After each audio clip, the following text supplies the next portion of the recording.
On today's podcast, I'm sharing some personal reflections about my experience of visiting someone for the last few years who is on death row.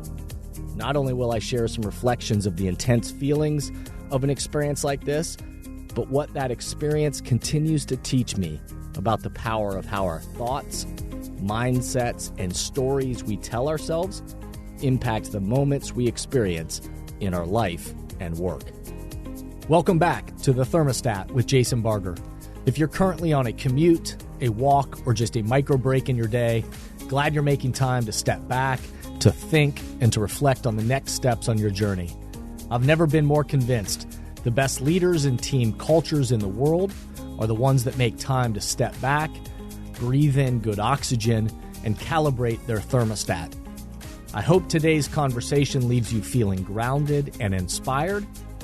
Now let's dive into today's topic to engage our minds and hearts in order to authentically lead and create compelling cultures wherever we are in the world. Hey everybody, it's Jason, and welcome back to the Thermostat Podcast, wherever you are and however you're coming to the podcast today. So glad you are here, so glad you are making time to, wherever you are in your day, to stop, to step back, to hopefully breathe in some good oxygen, to think about the temperature that you're trying to set in your life for the people around you, for your team at work, for the relationships in your life. So glad that you are back. My commitment to you is going to be, my hope is that this is a time for you to do just that, to step back, to get away from whatever that you have going on in life and work, and think about the person that you're striving to be and the culture that you're trying to create with the people around you. So welcome. Thanks to everybody who has been with us from the very beginning, the OGs, if you will, that have been listening to the podcast since the very beginning.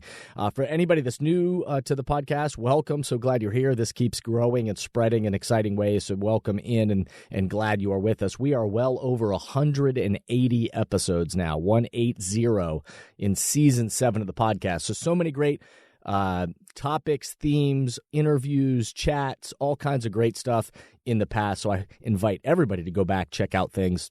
And I think I'd be surprised if you don't find a topic or a theme or something that is relevant to your life and your work today. Before we dive into today, if you'll do the quick favor, of course, if you will rate this podcast 5 stars, of course, if you'll leave a positive review in your own authentic voice.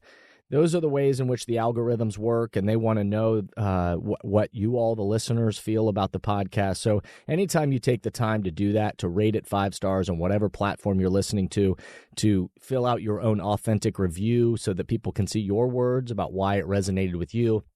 And of course, anytime you share it on social media or with your colleagues at work or friends or family, these kinds of messages spread, and that's ultimately the point, is for good messages to spread around the world. It's all free, so I hope that is helpful to people. So thanks for everybody who takes the time to do that. Our minds and mindsets are powerful. We know that, and often frame the picture we see and the moments that we experience. Our thoughts impact how we experience each moment that we are in. I continue to be more and more aware of my own thoughts, my own mindsets, the stories I'm telling myself in my own head, and how they impact the reality I experience in each moment. I'm also more and more aware of watching how powerful the thoughts, the mindsets, the stories are, and impact the people around me. The people that I'm intersecting with in my life and in work, and how those thoughts, those mindsets, those stories are impacting other people, family members, friends, and certainly watching the ways in which the thoughts, the mindsets, the narratives we spin impact the leaders, teams, cultures, organizations that I'm lucky to serve. Culture is shaped moment by moment every single day by the way we think, act, and interact. And so it begins in the mind. You've heard me say that over and over again, that think, act, and interact, that culture is shaped. It's dynamic. It's always changing. But it begins with that thinking. It begins in the mind and how we think about what we're here to do, how we make sense of the moments we're in, and how we choose to approach the situation. Our thoughts, mindset, and stories we listen to in our own heads are powerful. So, on today's podcast, I'm sharing some personal reflections about my experience of visiting someone for the last few years who is on death row.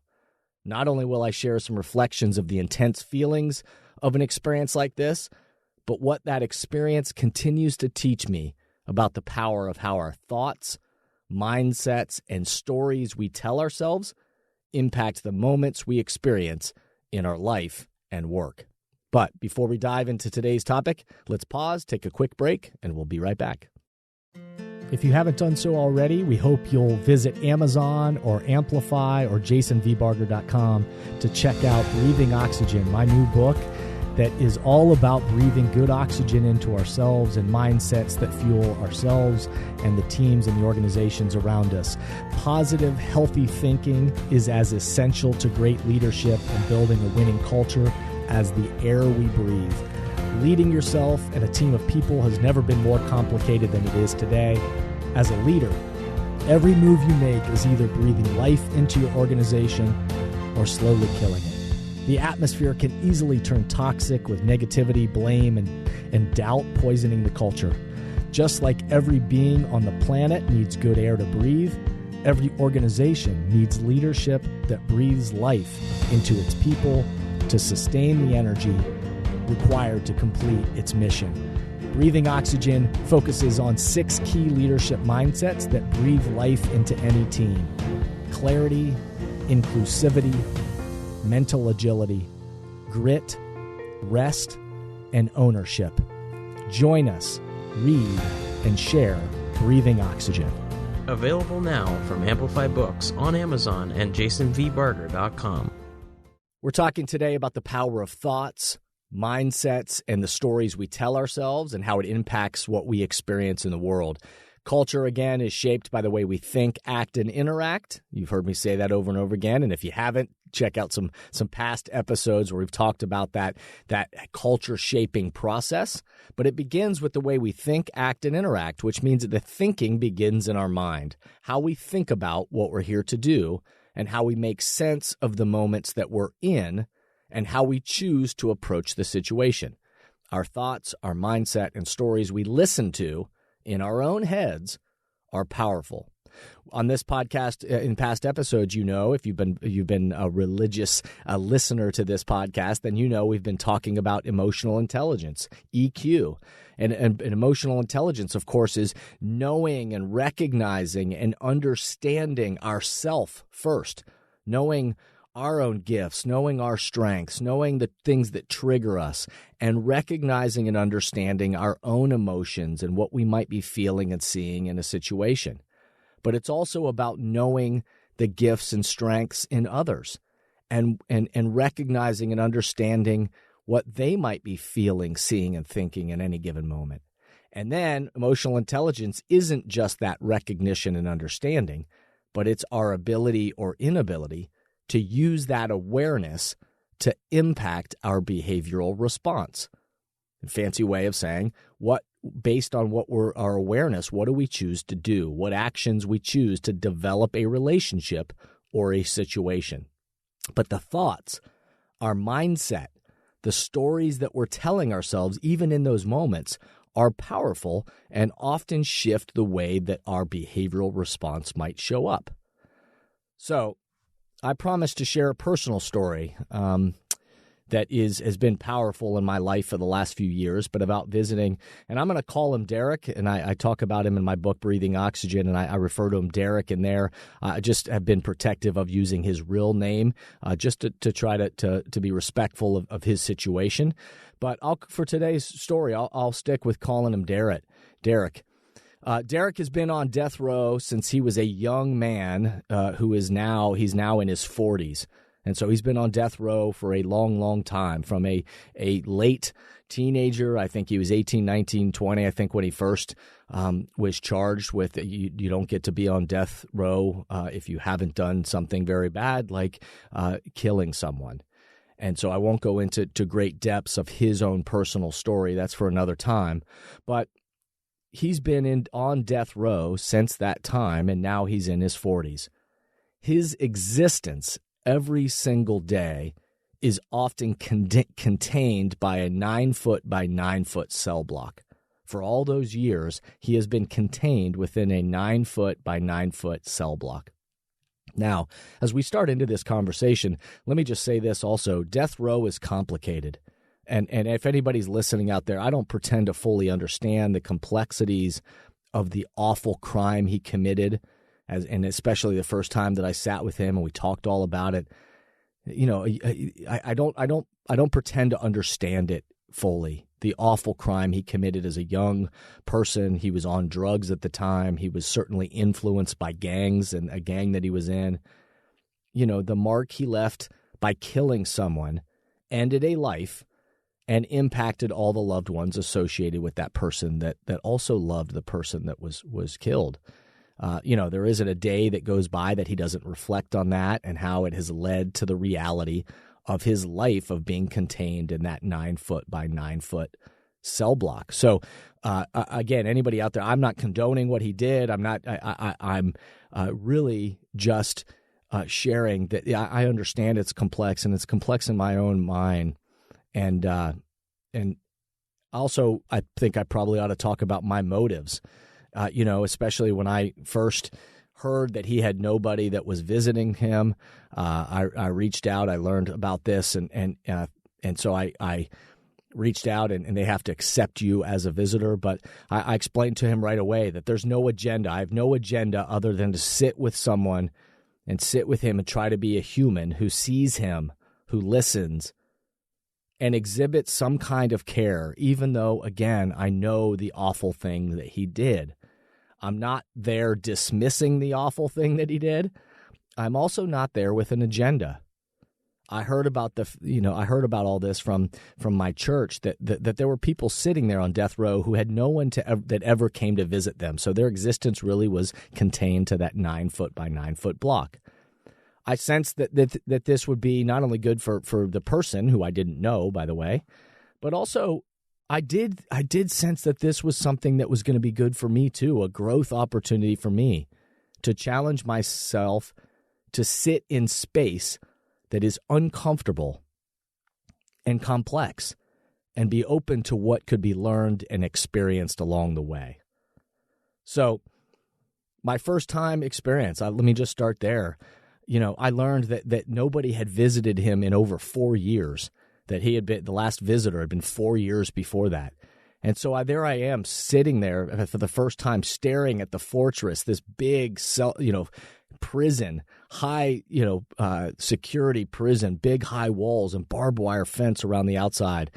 And as I entered the building you already started to get this feeling of this kind of cold and gloomy feeling as you entered, which, was not surprising to me. It is a prison. But with each new sets of bars that you're escorted through, which to go to death row, you go through many different sets of bars. But each time they slammed behind me, the next set of bars slammed, and I got to the next part of the prison, it felt like it almost became harder to breathe. And to get, again, back to that death row area, I went through 5 or 6 different locked bars and gated areas that would loudly and coldly and close behind you. And each time they closed and you got further back into the prison, closer to death row, each time they closed, the air seemed harder for me to breathe. And it just felt claustrophobic. And I remember meeting Derek for the first time, that I was sitting in the room where we were going to meet for the first time. We had exchanged some kind of, through a secure email system they had, we had passed many messages back and forth confirming that we wanted to meet. And then all of a sudden he was escorted into the room by 2, armed guards. His hands were shackled. His feet were shackled.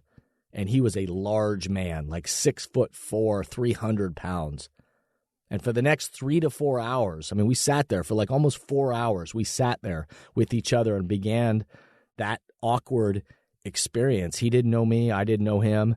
But here we were. And he didn't know me other than, accepted me as a visitor. And I didn't know him or his story at all. I just knew he had nobody there that would visit him. And so we started from the very beginning. And I still remember when he looked over at me and he said, "So I bet you're wondering why I'm in here." And I, looked at him and kind of smiled and said, "Well, it had crossed my mind. Tell me, like, if you're open to telling the story, tell me." And so, we started from the beginning, and he moved through the why he was there. And I reiterated my motives, and that I had no agenda, and that I was just there to listen and to care and to sit with him. And of the many topics and interesting pieces we covered about each other over those hours, one thing stuck out with me more poignantly than others. He talked about his daily struggle in his own mind, contained again in that 9-foot by 9-foot cell block. And he's physically contained. And on good days, he talked about that his mind, his vision, his thoughts, the stories in his head, that he talked about how he could see beyond the bars. And on those days, he was grateful. And he loves art. He loves to draw. He loves, to make and create art. And he said, on those days, I'm grateful for the drawings and my art, and that I can create and try to be a good friend to the other inmates that are around me in the other cell blocks. And then he talked about on bad days. He described the crippling nature of not being able to see beyond the bars. And he said, on those days, man, all I can see is the bars. All I can see is the negative. All I can focus on is the bars that keep me imprisoned and trapped right there.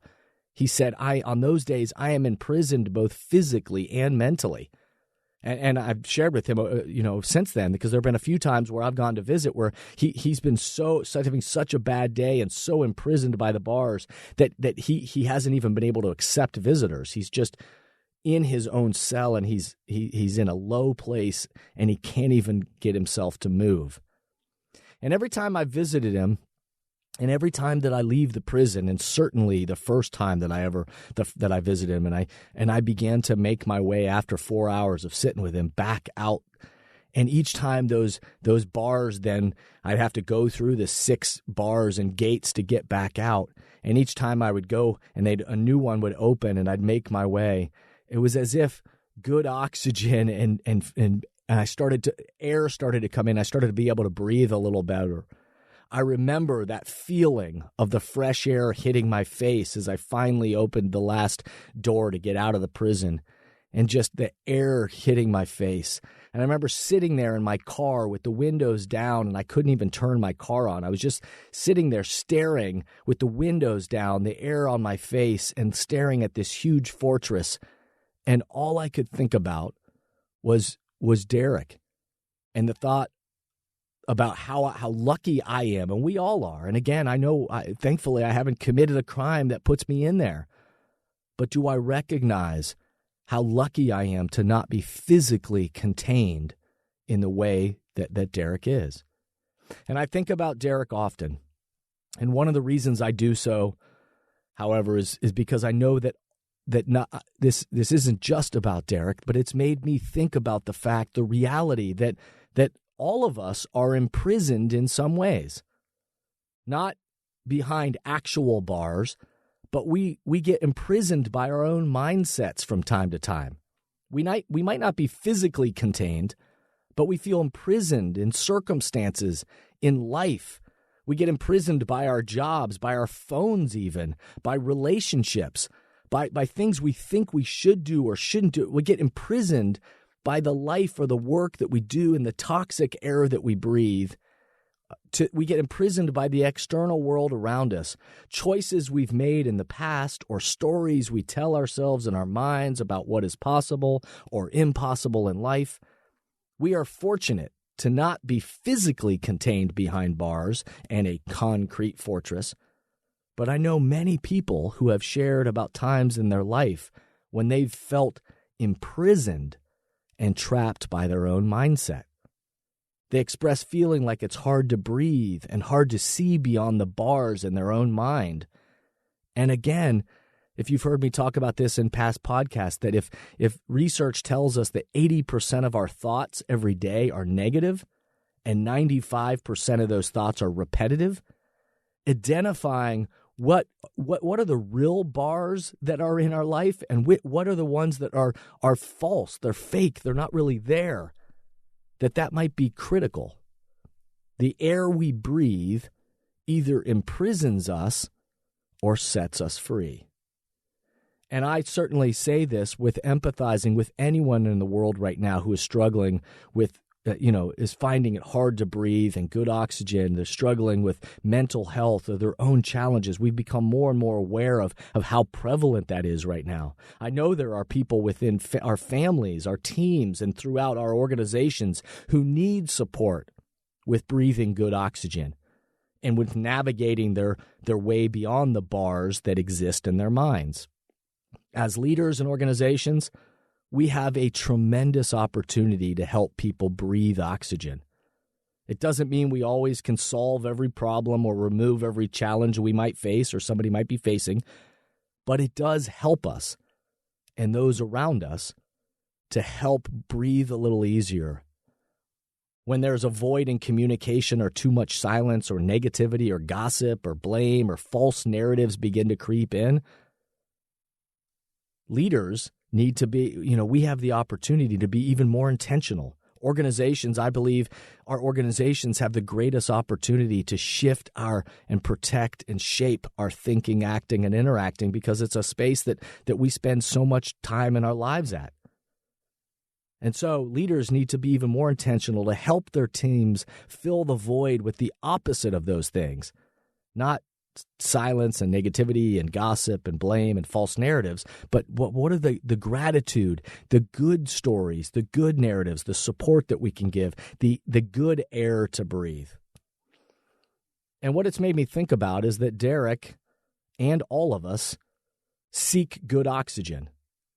And it starts with the awareness of when we are breathing polluted air that begins to take our minds down pathways of negativity and blame and false narratives about a future that has not been created yet. It's in those moments that we have the opportunity to step back and breathe in good air that reminds us of what we have to be grateful for, no matter how harsh the circumstances. Again, Derek talks about even in his most awful situation, those days where he's able to train his mind to see beyond the bars. And an air that shifts our mind back to what is within our control. We can't control all of the external forces, but there are always elements that are within our control. And certainly it takes grit. It takes resolve. It takes toughness at time to work our way through it, all of which I define and talk about in Breathing Oxygen, how we define those terms. It takes mental precision to move ourselves from a toxic pathway to a more productive mental pathway. What is within our control? What response will we choose? And we have the opportunity to inhale the energy that comes from choice and empowerment and exhale the toxins of negativity and blame.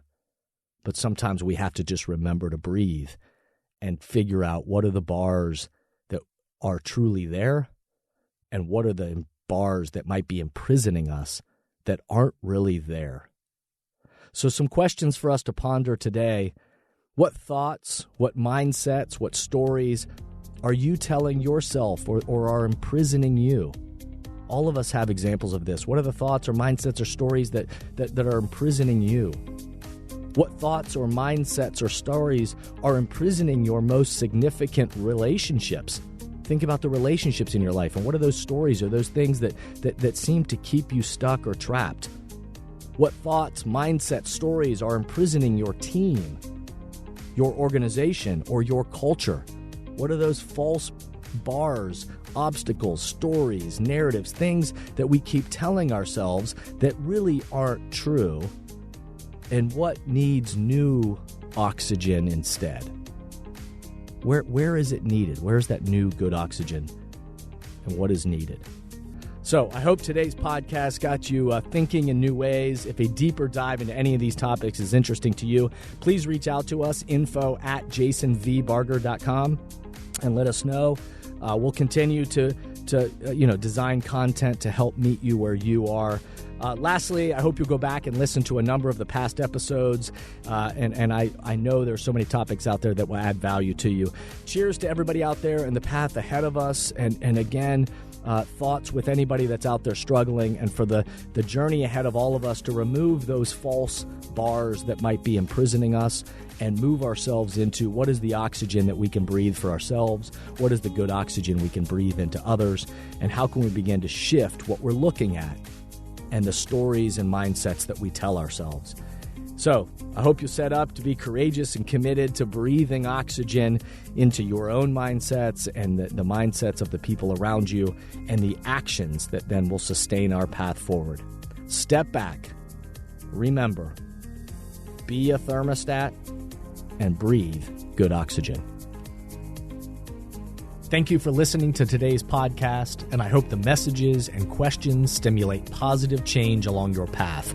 As always, if these messages resonate with you and add value to your life, I hope you'll help amplify them throughout the world. Please rate, comment, and share on whatever podcast or social media platform you're using, and share this podcast with the people in your life or work who should be part of these conversations. That way, this spirit does, in fact, spread. If these messages or developing leaders and culture would be helpful to you and your organization, please contact us at jasonvbarger.com, jasonvbarger.com. And remember, we are all ambassadors for the culture we want to create in our life and work. We have to own the vision we want to be a part of. The future of leadership is you, is me, is us. Be a thermostat.